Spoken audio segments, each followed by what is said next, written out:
every month that you don't learn how to do, you're leaving $10,000 a month on the table. Let's say that you're at $10,000 a month and you know that your business could comfortably get to $20,000 a month if you could just figure it out. And people do that for years. What if you could go big? What if you could get remembered for the thing you're doing right now? What if, like, when you just didn't disappear and become dust and nothing? Like, what is the next level and what does it look like? We see this time and time again. People play so small. Their goals are so small. And what happens when you play small is the action that you put in to reach those goals is also small. When you give things small action, you get small results. When you give things big action, you get big results. And if you want a big result, you'll step the up to that level.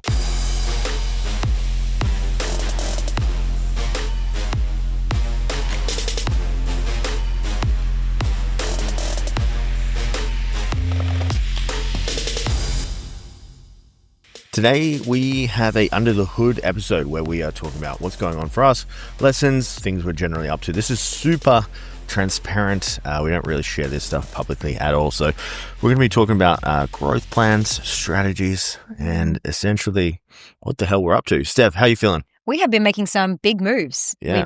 We've been rebuilding our sales systems, reworking our funnels.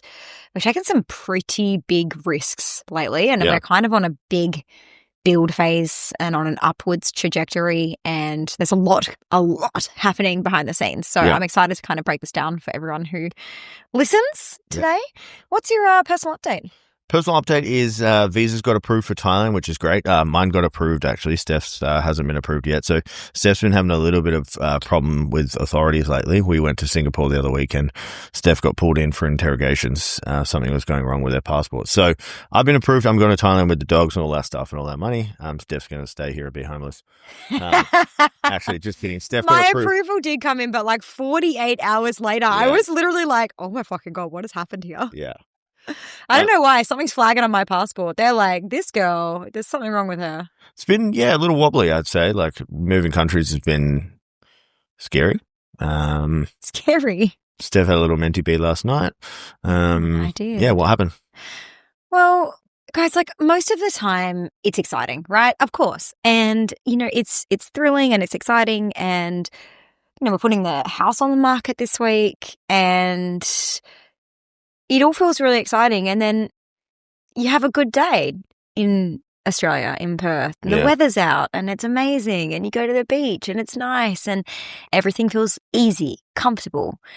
And you realize that it's not going to feel easy and comfortable for probably many months when you first get there. Like we're not going to have a podcast room set up. We're not going to have the right internet. The electricity will probably turn off. Like I don't know where I'm going to get my hair done. Like, and I know that sounds trivial, but there's so many unknowns. There's so many unknowns that you start to go, oh, your mind is like, hold on. That doesn't feel safe because I don't have a lot of knowns over there. And so it starts to romanticize the place you're in. And you start to think like, maybe we're making a mistake. And your mind starts to try to keep you safe. And this will happen no matter what you do. If you're on the precipice of a big leap, if you're about to go all in on your business, you're about to quit your day job, you're about to go, fuck it. You know what? I'm done with being at 20K months and I want to go to 100K months. And you're on the precipice of what it takes to do that thing, your mind is going to find 100 reasons to stay in the place that you're at. And I had a big mentee bee last night and then Tim sat me down and he just reminded me of all the reasons why we're leaving. And then I was angry again. So then I was like, you're right. Fuck it. We got to go.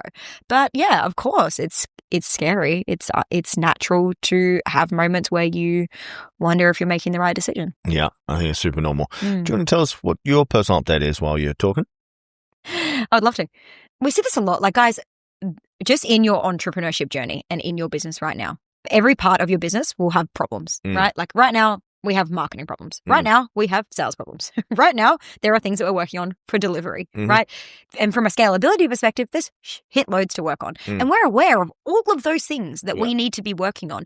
But we cannot work on all of them at once, meaningfully, right? And so we presented something to our clients recently, and a few clients got a little ruffled under their feathers because they were like, oh my God, I have to do this right now. This is so valuable and I really need to do this today.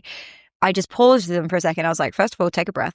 Second of all, you don't have to do this today, but it may be in your next 90 days. So let's just take a breath, take a moment and plan out where this fits within your timeline. Because, guys, the fastest way to grow your business is to solve one constraint at a time. Okay. So right now, Tim and I are focusing on our marketing constraint. There's some constraints that we need to focus on. I'm also working kind of part-time on our sales constraint as well. And our team, our delivery team, are working on making sure that the client experience is phenomenal, right? But meaningfully, both of us meaningfully are working on the marketing constraint as like 110% priority, right? And so in any business, any time, the worst thing you can do is be like, I'm trying to solve all of the problems all at once, all the time. It's like figuring out what's the number one thing that's the most important thing. And then once we fix that, we can move on to the next thing. And then we can move on to the next thing. And then we cycle back and we probably work on the first thing again. And that's okay. But don't work on everything at once, which I think sometimes our clients get guilty of trying to do. Oh, for sure. So we've got 3 segments today. First one is about how playing small is killing your business. I'm going to kick this off with a story. I had a sales call a couple of weeks ago. This lovely lady, she was super sweet, super nice. She gets on the call and I was like, what's your goal? And she said, I kid you not, she said this, I want to increase my revenue by $1,500 a month. And I was like, fuck me, what a waste of time this call is, because Success Call is $1,250 a month. So she's going to make an extra $250 profit after she's paid us and she's grown her business. She'll actually probably lose money because she's got business expenses on there. And I just started thinking, damn, some people play small. And we see this time and time again. It's like people play so small. Their goals are so small. And what happens when you play small and you set your goals so small is the action that you put in to reach those goals is also small. When you give things small action, you get small results. When you give things big action, you get big results. And if you want a big result, you'll step the fuck up to that level.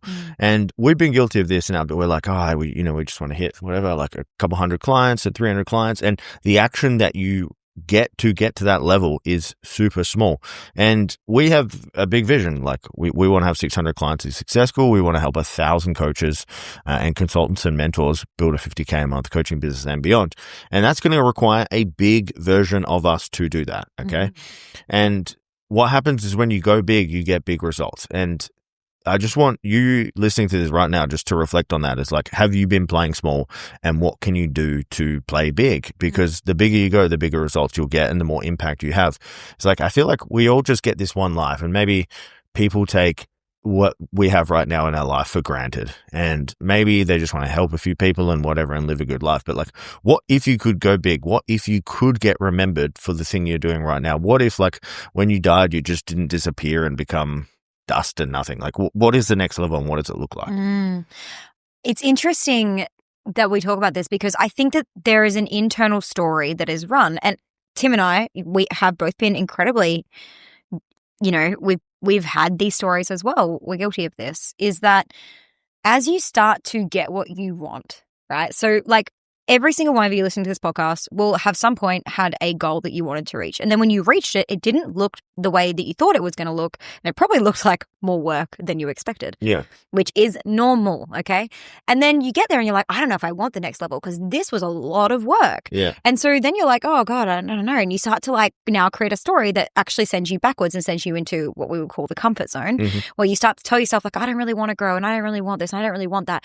But if you're a real entrepreneur, and I'm talking about a real, like, hot-blooded entrepreneur, you are wired for growth. And that doesn't mean financial growth. Like, at some point, honestly, around 50K months, more money doesn't actually make any more difference. Like, we use money as a marker for the amount of impact that we're having and for growth. That's it. It's like, okay, if we get to this many million, then that means that we're growing and that we've set the systems up to grow to that. But it's got nothing to do with us wanting more money. Like, there's literally nothing else we could spend on. Like, we have everything that we need. And so money is no longer the thing that you're running for. And I think that what happens in entrepreneurship is that you get comfortable at an income level that you didn't ever think was possible for you. And it's really easy to go, I'm done. I'm going to stay here. Recently, we did the same thing. We, we got up to an incredible amount of income that we never thought that we would reach, ever. Like really never thought that we would reach the kind of income that we had made. We could see the next level was going to be a jump in team, a jump in management, a jump in our own abilities, a big learning curve. And we kind of went, bit too much in the too hard basket. And so we were like, no, we're really happy with where we're at right now. We're just going to stabilize here for a little while. And And that's okay. I think it's really normal to do that, like get your energy back, all those sorts of things. But at some point, that stabilization becomes boring as fuck. Mm-hmm. And we were like, I got exceptionally itchy. Like really, I got bored with myself for not growing. I got bored with the business. I got bored with my life. And the minute that we decided to grow and we pushed past that, I got excited again. Everything moved and momentum started building. And I was like, oh, this is so good. This is so good again. And so like, if you're an entrepreneur, you are meant to build. And so the whole point of this like playing small thing is like your comfort zone is literally killing you. It's like literally killing you. So if you're trying to get out of your comfort zone, you need to take risks. Yep. What's the biggest risk you've taken this year? And how did it pay off? Yeah, so we invested $120K in a coach, and that might seem like a massive number for you listening right now. That might be more than some people earn. But it's put us in the room with, the biggest entrepreneurs I've met. Like, we were talking about ads and ad spend the other day in the group, and some guy was saying he was spending $50,000 a day on ads. And I was like, $50,000 a day, that's like 1.5 million. Yeah, a month on ads. And I was like, I haven't even spent that in my life, like on ads, and I'm an ads guy. And I just thought, man, there are people playing levels to this, and it makes me laugh. I had someone on Instagram message me a couple of months ago, and they were like, I'm just really not getting any results with Facebook ads. And I was like, okay, cool. Like, how much are you spending? She was like, yeah, $2 a day. And I was like, $2 a day on ads, and ads don't work. And I was like, what the fuck? Like, there is such a gap between like the risk tolerance. Yeah. And like what they're expecting results on $2 a day. It was crazy. Yes. Like, if you want to make, like, if you just think about it from like a dollar in to dollar out perspective, if your funnel or whatever you're advertising on is good, you can make $1 in, $7 or $8 a day. So assuming this person that messaged me on Instagram a couple of months ago was spending $2 a day, the most she could get out was $14 a day. That's not going to change your life, guys. Like, if you want to get anywhere with ads, you have to spend money. Let's just talk about that for a second, because people are scared to spend money on ads. Yeah. Because there is a period of learning where you will spend money that won't necessarily return. Yeah. How long is that period of learning typically? And also, when do you start seeing upside? So how long does it take you to meaningfully learn ads to be able to get an ROI for a small business owner? Yeah, I think like comfortably if you committed 5 hours to learning, and this is like watching videos, start like actively learning, not just like washing the dishes and then listening and like passively, like sitting in front of the computer ads manager and watching someone do it and then just like getting a handle on it. I think 5 hours. And then probably from there, like 40 to 60 hours inside of like actively doing ads. So over a couple of month period, you get it locked in. I just think like a lot of people aren't even committing that. Like, there's this, it won't work for me. It's hard. I don't get it. I'm not a numbers person. Like, it's honestly like monkey level easy now. Like, they've made it super easy to do. Like, I've literally taught a lot of people how to run ads profitably if they commit to it. But you've just got to commit to it. Steph, what's the cost of avoiding risk in business? Like, what actually happens to someone? Yeah. I think a lot of the times, like, in entrepreneurship, it's really easy to kind of say like, oh, I can't, I'm scared to invest the money in this coach, right? Or I'm scared to invest the money in ads, or I'm scared I'm just going to throw money at the wall.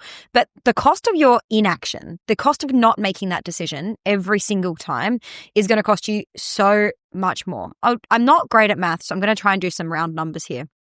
But let's say that you know that you're at $10,000 a month and you know that your business could comfortably get to $20,000 a month if you could just figure it out. Like, you're like, I know I'm good enough. I know I can do it. I know that if I got great clients. I know that if I could just double the amount of clients I have, then I would be able to hit $20,000 a month. So every month that you don't learn how to do that, you're leaving $10,000 a month on the table. And at the end of the year, that's an extra $120,000 a year. And people do that for years. They sit on shit for years. And I'll give you the example of like one of our clients, Sherry, and not to call you out, you're amazing. We adore you. She joined Success School. And before she even joined the group, she pulled out. Like, this was like almost 2 years ago. And she, got cold feet. Oh my God, I don't know if it's the right time. Shit, actually, I'm not sure I'm quite ready. Got cold feet, pulled out. Okay, sure, no worries. 9 months later, she joined. Within 3 months, she went from $8,000 a month to $40,000 a month in 3 months. If she'd have joined 9 months earlier, she would have made an extra $280,000 because of that shortfall of deficit that if she'd have just joined earlier, she would have been $280,000 more better off than she was before. That is a life life-changing amount of money because she was scared, because there was risk, because what if it didn't work, because what if it's not right, because what if I don't have time, because of bullshit stories that we run that hold us back. And we've been guilty of it too. Like, we just invested $120,000 in a coach, and the year before that we played safe and we didn't make that sort of investment, and we stayed in probably a container that wasn't the right fit for us, and we kind of knew, but it was comfortable. And so sometimes you do just have to take the big jump. Sometimes you have to just fucking double foot, jump off the cliff, know and trust yourself that you're going to land, because like, if you don't take the risks, you're never going to get the rewards. Full stop. I want to ask you this right now, you listening on the podcast. You know, what is the fear that you have right now to hire the coach, run the ads, take the next step, start the podcast? Like, what is that actually costing you? So let's say your business is stuck at 20K months right now. If you just got that one strategy that you needed and went all in on that, and you went to 30K months, in the next 12 months, you would have made an extra $120,000, which is huge. And I'm literally talking to you right now, listening to this. Like, what are you avoiding in doing that you know you should be doing due to fear? And maybe it's literally joining us in Success School. You have nothing to lose. We have a 30-day love it or leave it. If you think it's not a good fit, you can leave in the first 30 days. But there are hundreds of people listening to this right now that are like, oh, I don't know, like my husband this and whatever, like excuses they're giving. It's wild. And I think just on the last thing, like, every single one of you that's listening to this podcast right now has the ability to earn at least $10,000 a month more, if not way more on upside of that. How do you know when fear, like we spoke about fear, obviously this is fear-based. Yeah. So how do you know when fear is running your decisions? Yeah, it's a really good question. I think you just need to get really comfortable with almost speaking to yourself in a non-psychotic way. I do this, and this is not like I'm losing my shit, but you know, when I go to make a decision or I have an uncomfortable conversation, before reacting or before making any decision on it, I speak with myself on it. I'm like, what should I do here? How does this feel? Is fear running the show? What emotions am I feeling? And honestly, that just comes down to consciousness. Okay. And you just have to be really honest with yourself.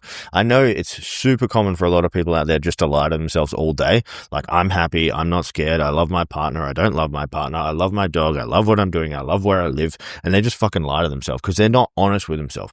So you have to be honest with yourself. It's like, are you scared to make the jump, run the ads, join the program, do the course, run the podcast? That's okay. Everyone's scared. I get it. The only way to prove to yourself that you can do it is by fucking doing it. Like, you have to take the step. You have to take the leap to get what you want in business. Steph, what does it actually mean to go big for a coach? This is going to be subjected to every single coach. Just because we want to go to 10 mil does not mean that needs to be your goal, okay? Yeah. Your goal might not even be 1 mil, and it may not even be monetary at all. It may be completely unrelated. It may just be that you want a beautiful house by the beach and to work 5 hours a day doing what you love, right? Like, that's cool. It doesn't matter what it looks like.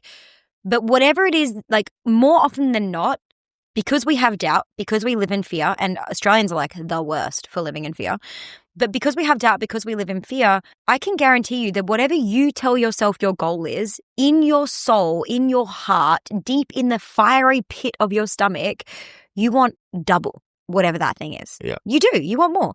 Like, I had a one-to-one with a client this week, and I was like, cool, in 6 months' time, where do you want to be? And she was like, I just want another 2 clients. I was like, bullshit. No, we're not doing this. This is not what that, and like, it could have been, but I know her.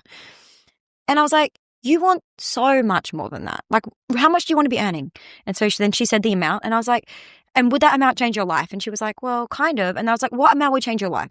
Because every single one of you can have an amount of money in your bank account that would change your life. And the condition that you put on that is that, yeah, but if I got there, then I'd be working all the time, and then I'd be burnt out, and then and again, bullshit. Those things are not mutually exclusive. Yes, you will have to work to get there, but once you get there, it's systemized. You figure it out, you process it so that you don't have to work that much, okay? And so the going big just means whatever you are logically telling yourself would be a cool thing to have, my advice, just double it.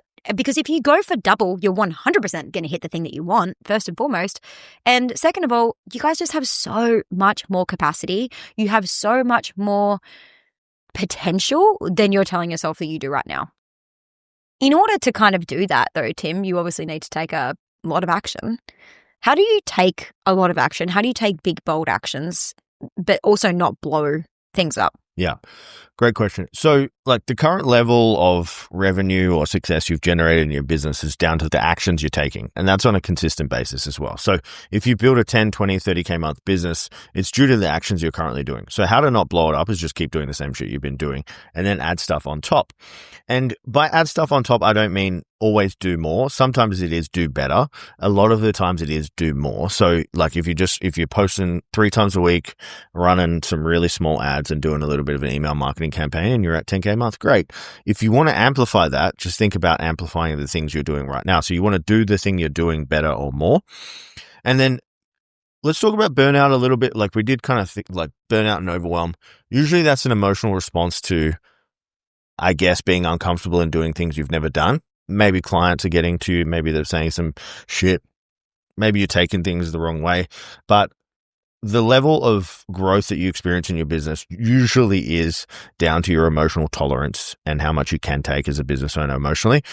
We see this all the time is like when things get uncomfortable, some of our clients self-sabotage as an emotional response to their growth and they take themselves down and literally blow up their business. I think blowing up your business, most of it is down to the individual and the emotions they're experiencing, and they are unregulated emotions or repressed things that have happened in their life. So I guess long story short, and how to not blow up your business is just regulate yourself emotionally. Absolutely.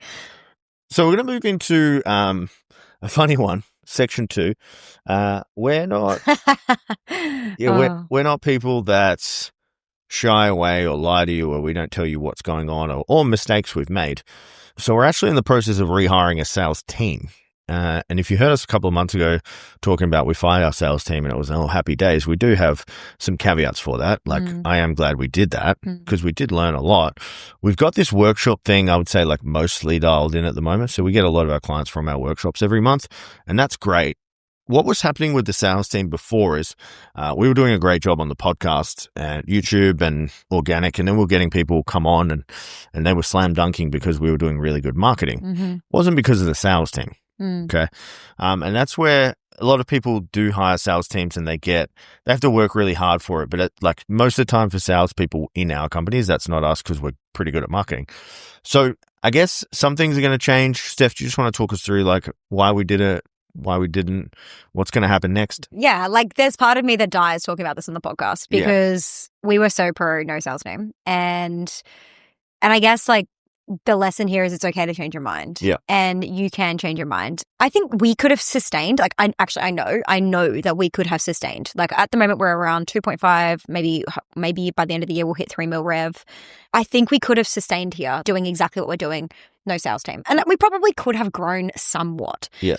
But what really changed was that we moved the goalposts. Yeah. Instead of going, hey, we're happy to sustain at 3 mil, you know, this would be a really nice place to be. We were like, okay, well, we'd like to go to 10 mil, and that requires a different action. And there's no version of that doesn't require a sales team, that doesn't require a salesperson. Even if you're selling on webinar, even if you're doing huge conversion events, even if you have massive audience, there's going to be questions and people are going to want to get on calls and ask questions. And so we, you know, as much as I rebelled against it in my heart and soul, mostly because my ego didn't want to be wrong, it's time to hire another salesperson. Yep. And so I guess the thing that we're doing differently this time that we haven't done in the past is, one, we're not rushing it. And I think that, you know, typically in the past, like, you know, we've had sales teams since forever. Yeah. And the first one I didn't rush, and she stayed with us for 5 years and she was awesome. And then the next ones were reactive hires because we had people leaving and, you know, she was on maternity leave and then we needed to fill that spot and then that guy wasn't right and then we needed to hire the next guy. And it was just this kind of reactive machine, and we never really built out a really strong training and sales process for them. And so that's something that we're really working on at the moment. But I think that for every entrepreneur here, like, one, it's okay to change your mind. And two, there will be points in your growth where you have to make new decisions that fit the business model. So I just want to give you guys, like, I have spoke about funnels a few times, but, you know, if any like coaching, consulting, mentoring business, even service businesses, there's a bunch of ways you get clients and we call them funnels. So the first one is kind of like the DM funnel. So what you do is you DM someone and then usually you'll get them on the call unless you can sell in DM, and you have to be an absolute sales warlord to sell someone in DM. So it finishes with a call. The second one was actually a call funnel. So they apply to have a call with you, then you get them on the call. The third one is like webinars. You sell live on webinar.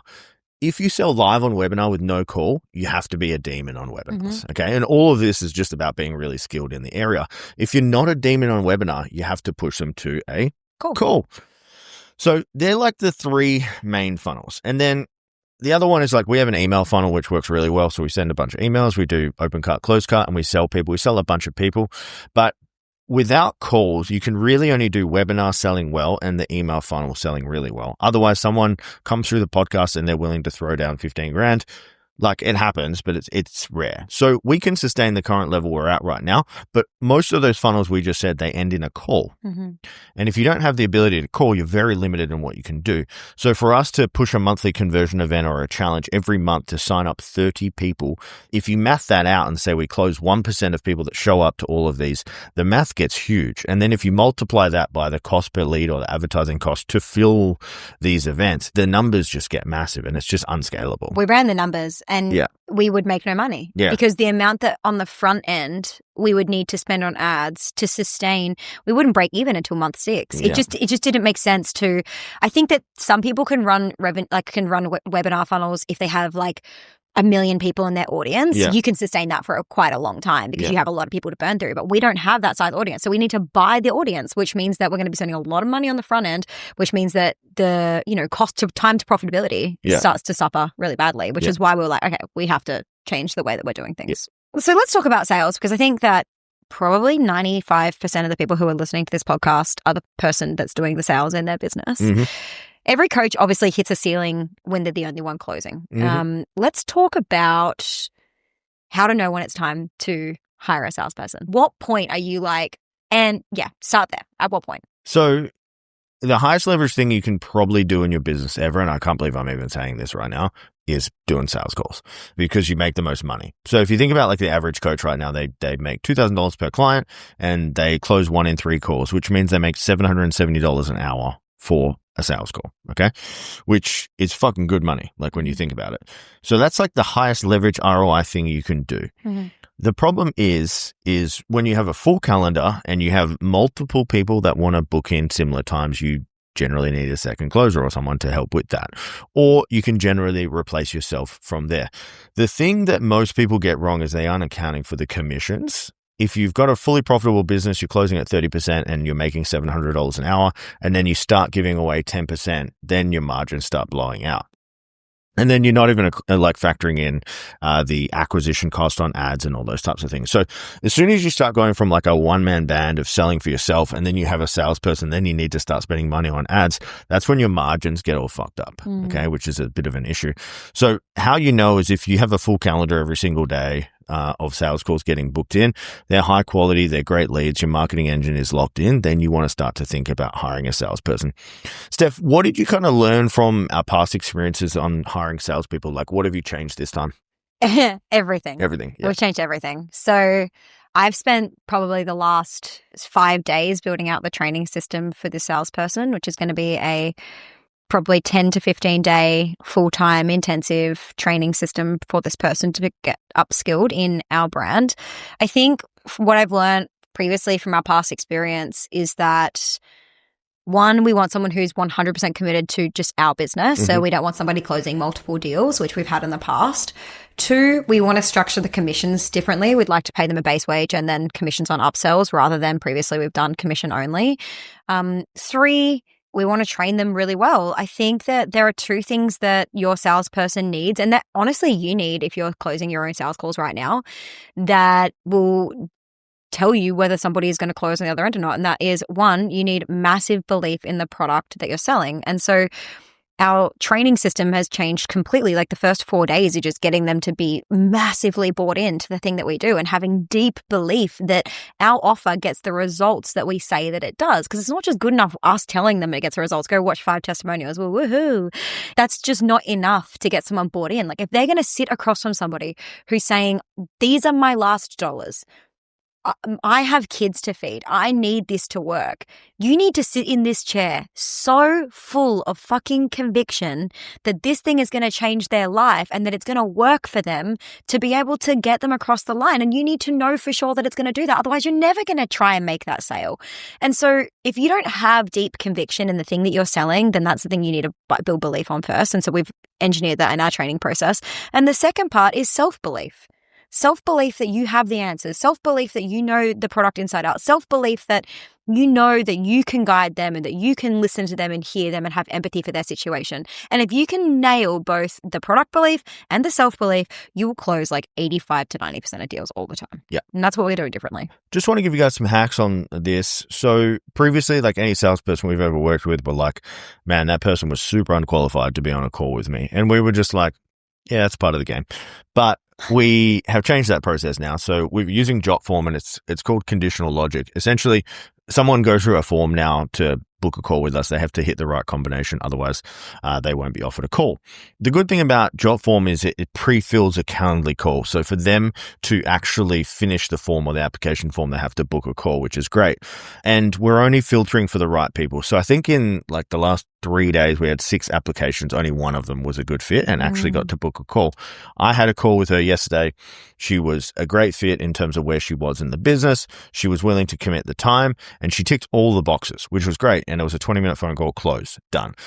Whereas previously, we would have had 6 calls on the calendar and 5 of them would have been terrible fits, and they wouldn't have been a good fit for our product or program anyway, and they would have been a waste of everyone's time. And I think that's the big difference is like the new salesperson we hire, they're going to have a fucking field day because they're going to be getting just high quality people through the door that are a good fit for what we do. Not saying the other people aren't high quality, but there's no point getting on calls with people who aren't going to convert. It's a waste of their time and a waste of ours. All right. Third section here is we have actually implemented funnels that actually work. Multiple of those. And I guess I'll just explain, if you guys don't know what a funnel is. Essentially, it's just taking someone or a person or a prospect from all the way from like interested to booked call or signed up with you. There are many different funnels that we are going to talk about. You know, we got a bunch of different ones which we're going to go into. But I think most coaches or service business owners, they actually don't have a real funnel. So they're just kind of like praying and hoping for referrals to come through, which is a bit of an issue. If you want to scale a business to 50K, 100K, 200K months, you need not just one funnel that works. You need multiple funnels. And we're going to go into them ad nauseum, and we're going to go through in some depth on the ones we're setting up and why and how they work from there. If you're sitting here listening to this right now, I'm going to help you identify whether you have a funnel or not.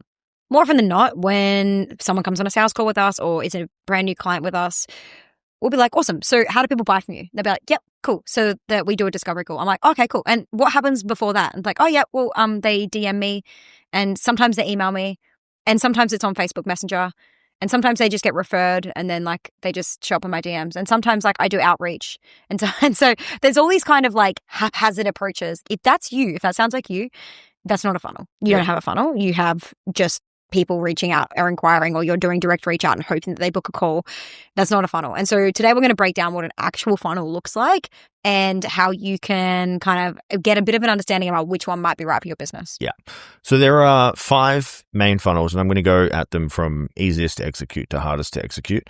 So the first one is a DM funnel. Essentially, you're putting out an ad that says, hey, do you want X result? Like send me a DM. Then you have a DM conversation with them, book them in for a call, close, yes, no. Really simple. Second one is a lead magnet funnel. And this is generally with a lead form. So you're just giving them some value like download tool, template, whatever it is. They fill in the form, and then you send them a bunch of emails supporting them on the journey of implementing the thing, and then offer a call from there. It's a little bit less indirect, but you can build an email sequence that way, which is great.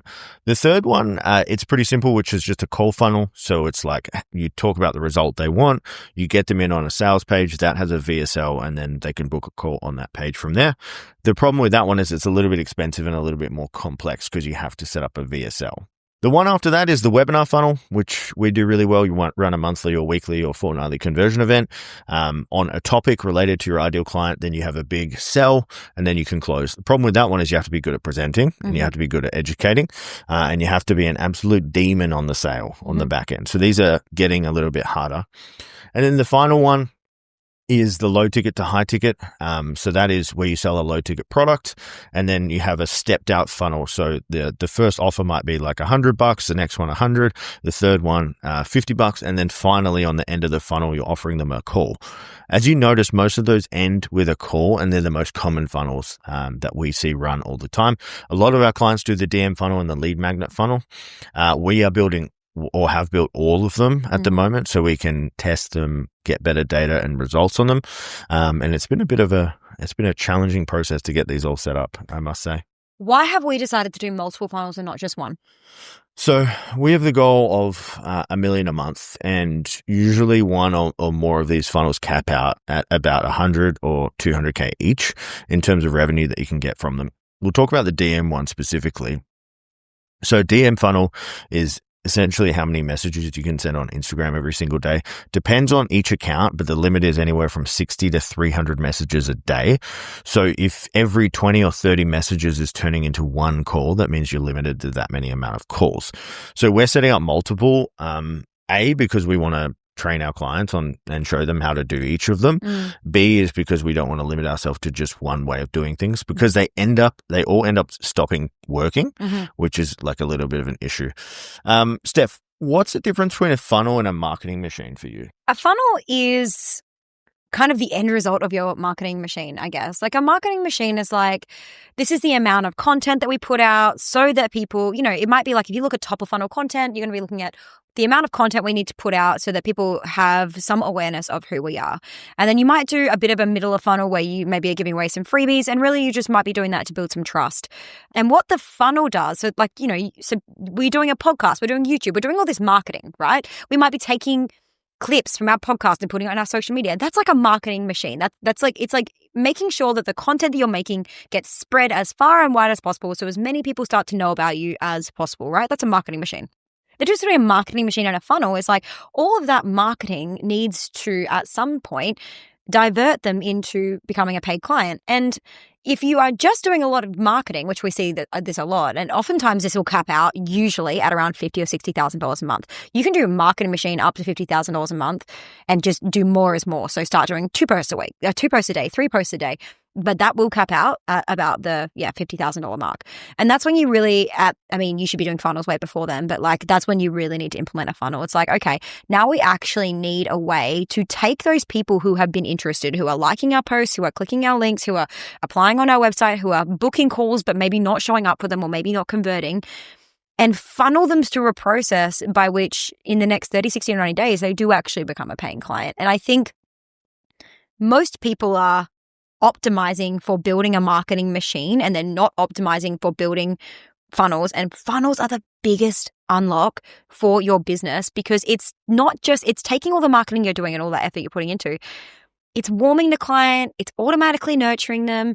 It's automatically responding to them, replying to them, reminding them, and doing all this really cool stuff to build belief without you needing to do a single freaking thing once you set it up.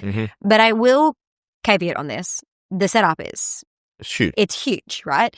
But once it's set up and you've got it working, then you dial up the marketing machine. Then you can just chuck some more money behind ads, and you can dial up, you can go speak on stages to thousands of people, and you can pump that funnel full. But if you don't have a funnel and you dial up marketing and you can't capture and convert those leads, you're just like throwing money into a big leaky bucket. Wasting it, for sure. When we talk about ads, what mistakes do most coaches make when it comes to ads? Yeah. Biggest mistake most coaches make with ads is they don't have enough creatives. And I learned this a couple of weeks ago, and the actual stat on this is like only 10% of your actual ads will ever hit. Therefore, if you make 10 ads, only one of them is going to hit. Most coaches, they just make one ad and they're like, why doesn't it work? The answer is volume. So the uncomfortable truth here is like, you're going to have to make way more actual ads than you think you're going to have to make. So if you tested 50, you'll get 5 winners. And then of those winners, you scale those. I had a client of ours, Kate, message me the other day, and she goes, hey, Tim, what do you think of my ad? And I said, 1 ad? Like, what if this doesn't work? And she was like, oh, I didn't think about that. I was like, I told her to make 50. I think she nearly had like a fucking aneurysm in her seat about it. But I was like, it's not just like making an ad anymore. So with the new Andromeda update, it's all about like volume of creatives to test over time. So just launching one ad of a lead magnet, of one picture of the lead magnet with one set of copy, that's just kind of like not good enough anymore, which is a big issue. Let's talk about that though really quickly, because anyone listening is going to be like, 50 ads, you can go get stuffed. There is a process by which you get to make that a hell of a lot easier. Yeah. Just want to talk them through kind of how we're getting that down to like a 2-hour block, instead of that being like most people wouldn't even know where to begin with filming 50 videos. So just want to talk through it. Let me just say, if you guys want to make mad money, like big money, you're going to have to put in effort on these things, like big effort. So how you do it is you get a script. So it's headline, body, CTA of the thing you're trying to sell. So you put the thing you're trying to sell in AI and say, hey, give me a talking head script for this. It give you a talking head script. And then you use Manus AI, the agent mode, and you go to Manus and you say, here's my script, create 50 more like this. And then eventually you'll get 50 scripts. Or under 60 seconds, that's the caveat you want to give Manus. They have to be 60-second scripts. Then you just go bang, hit the camera, record, say the words on a teleprompter or whatever, record your 50, send them off to your editor, and then you're done. Really simple, like under 2-hour task to do it. And then you're going to have enough ads to actually run a funnel. Okay. And then you're not going to be one of these people that say ads don't work.